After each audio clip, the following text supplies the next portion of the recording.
definitions. How do you define leadership and how do you distinguish it from management?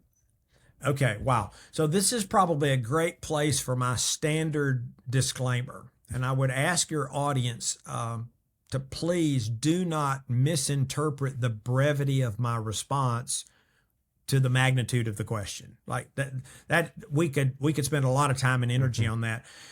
Because 25 years ago, when we realized that we needed to accelerate leadership development, the first thing we said was, well, what do we mean by leadership? We quickly realized that in our organization, people did not agree, which creates all kind of unintended consequences. And then we began to do the research. And back then, 25 years ago, we found over 6,000 published definitions of leadership. Wow. And I would tell your audience that in their organization, unless you've done the hard work of forging a consensus, forging like heat, metal, hammer, hard work, sweat, right? Unless you've forged a consensus, everybody in your organization has a definition and they're all different. And that is, for us, was the number one impediment to creating a leadership culture is we literally had people sitting around the same table, as most of your listeners do, that do not agree on what it means. So that was the task that we undertook, or again, began that work 25 years ago. And I'll give you a quick answer, and then we'll go anywhere you want to go, because the book is our answer. It's the point of view that we are attempting to inculcate as appropriate within Chick-fil-A. And the reason I say as appropriate, I've already mentioned the operators are independent business people. So they can adopt any definition of leadership they want. Now, we have a point of view, but it's management and leadership practices are at the sole discretion of that independent operator. And we want to honor that and always work to honor that. But we do have a point of view, and we spent 25 years forging a consensus on that. So, quickly, we wanted a behaviorally based definition. So there are academic and theoretical and conceptual definitions. You can find them, and it leaves a lot of people going, what do I do with that?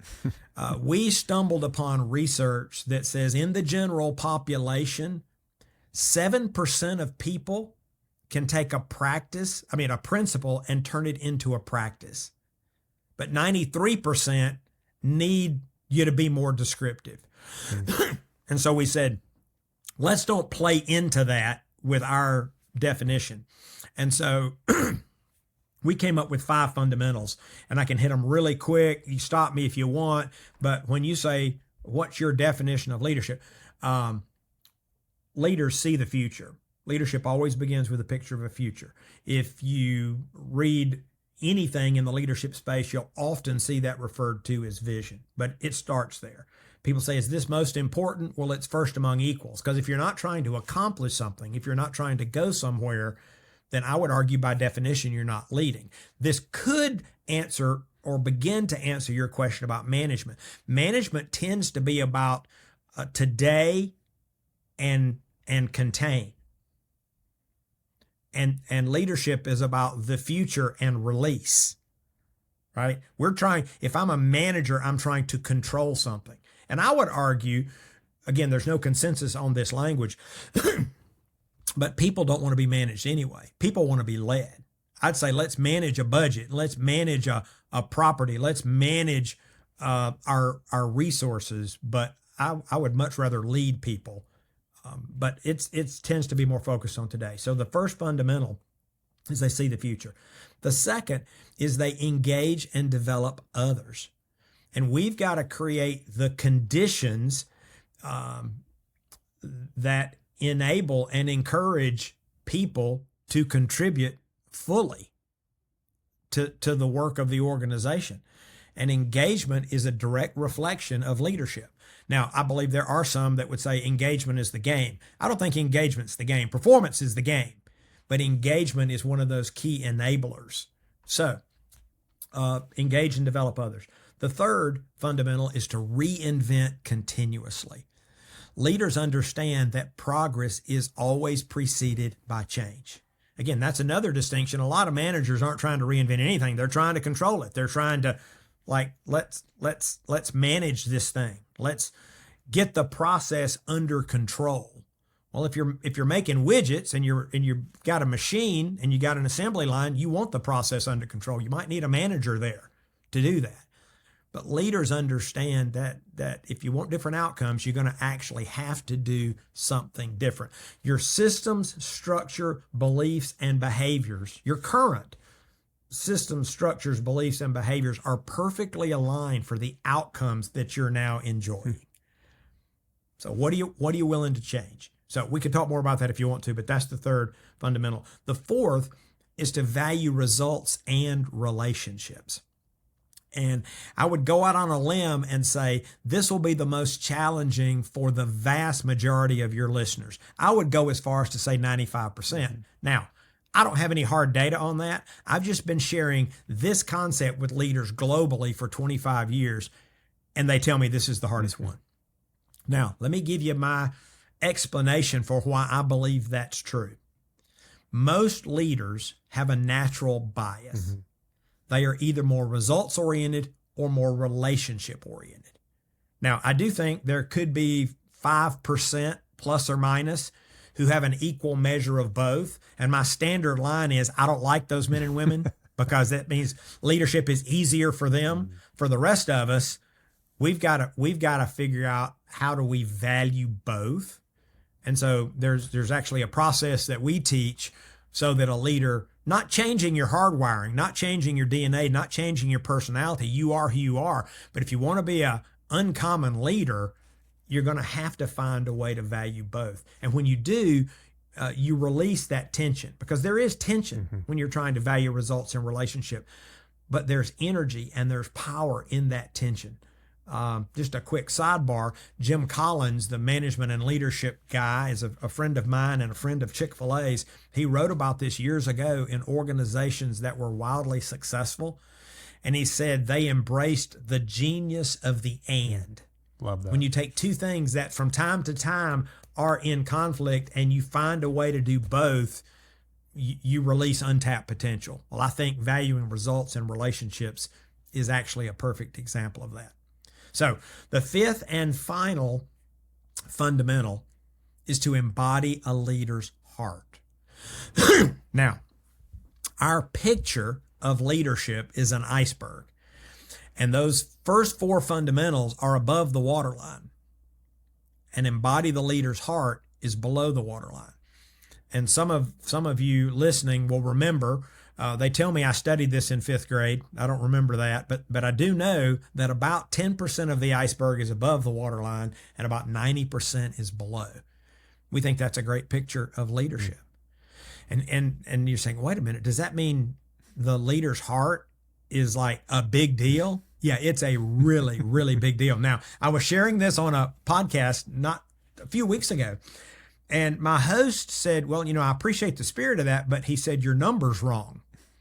And I said, well, it's sort of a metaphor, but I think conceptually it's right. He said, well, you're close. He said, we actually did the research. And 77% of a leader's efficacy can be directly correlated with their heart. Oh, wow. So somewhere between 77 and 90%, it's like the heart's a big deal. And there's some of your listeners that are going, well, wait a minute, why would that even be true? And in what universe is that true? And I would say in every universe that's true. Because here's what happens. If your heart is not right, no one cares about your skills. I think I can prove it to you. Think about a leader that you know personally who has the skills, the vision, and they engage people, and they reinvent. They do the things I talked about, but you don't want to follow them. Yep. Well, why don't you want to follow them? And I bet your answer has something to do with their heart. You don't trust them. Yeah. You think they're more self-serving than serving. You're not sure about their motives. You're not sure they have your best interest at heart. They're not sure they won't throw you under a bus given half an opportunity. Yeah. You're not sure when things get hard that they're not going to run and hide. You're not convinced they're going to make courageous decisions. And so you don't want to follow them. Well, that's why the heart matters. Yeah. That's why the heart matters. The heart multiplies the effect of the skills. Yeah. So a quick story. I don't usually tell this story, but it seems like it would fit right here. Some of your listeners know that there was a racehorse. Gosh, has it been 40 years ago, 50 years ago? Secretariat, the fastest horse in the history of the world. The records that horse set back then have still not been broken. And when the horse died, they did an autopsy, which is what happens when you own a horse that's worth $1,000,000,000, is they want to be sure there was no foul play. And they discovered that Secretariat's heart was twice the size of a typical heart. Oh, wow. Yeah. Yeah. That was its engine. That was the source of its power. Now, stay with me for a second here. If you'd have put that heart in a mule, it would not have been the fastest animal in history. Mm-hmm. But the horse had skills. Yeah. And they were multiplied by its heart. Mm. So you still need the skills. I mean, a whole bunch of your impact and influence, it's going to be determined by your heart, but not in the absence of skills. You need both. I referenced Drucker earlier. I'll mention him one more time. He made a comment that the quality of character doesn't make the leader, but the absence flaws the entire process. Yeah. The quality of heart doesn't make the leader alone, but the absence flaws the entire process. Leadership is about skills and heart. And so our definition attempts, both through the picture and through the 5 fundamentals, to cover both of those domains. Mark, that's really good. I think about this stuff thanks. A lot. I really do. And I didn't mention it at the beginning. I apologize. But the book, we're talking about uncommon greatness. And you talk about the 5 fundamentals to transform your leadership. And it really is complete. I really think this framework, this way of thinking about leadership, and obviously in the book you go through, you really weave in a lot of wonderful stories that really bring to life these principles, and you give very practical action steps at the end of each chapter, at the end of each fundamental, which are really great, and we'll talk about a few of them. But I appreciate that. I appreciate that answer. I think it's so that's kind of a quick flyby of 25 years of work. Well, the reality is there's so much depth to those principles. So it's easy to say, okay, we'll see the future. I've kind of heard that before. I've heard vision, but the depth that you bring to each of the principles, to your point, it has to be the product of, because there's clearly a level of depth there that you're not just given taglines. You're bringing the real meat to these principles. Real quick, as you mentioned it, is there a role for managers? Do we need managers? I guess. Oh, absolutely. Absolutely. And thank you for that, because if I didn't, I typically try to say that. If you got a whole bunch of leaders and no managers, you're going to have chaos. Oh, and if you have a bunch of managers and no leaders, there may not be chaos, but there's not going to be any traction, and there's really not going to be much of a future. Mm-hmm. It's like you need both. And I'll say this, most leaders are a combination of management and leadership. It's just, are you 90% leadership and 10% management, or vice versa? I've met very few pure leaders and pure managers. I will say some of the pure leaders I've met, they're kind of like Pigpen. You know, from the Peanuts cartoon, everywhere they go, there's a cloud of dust, because they're always about the future. They're always about ideas. They never take time to, well, how do we do some of this stuff? Yeah. And then, of course, the managers don't want, I literally have had people come to me and says, when are you going to stop changing stuff?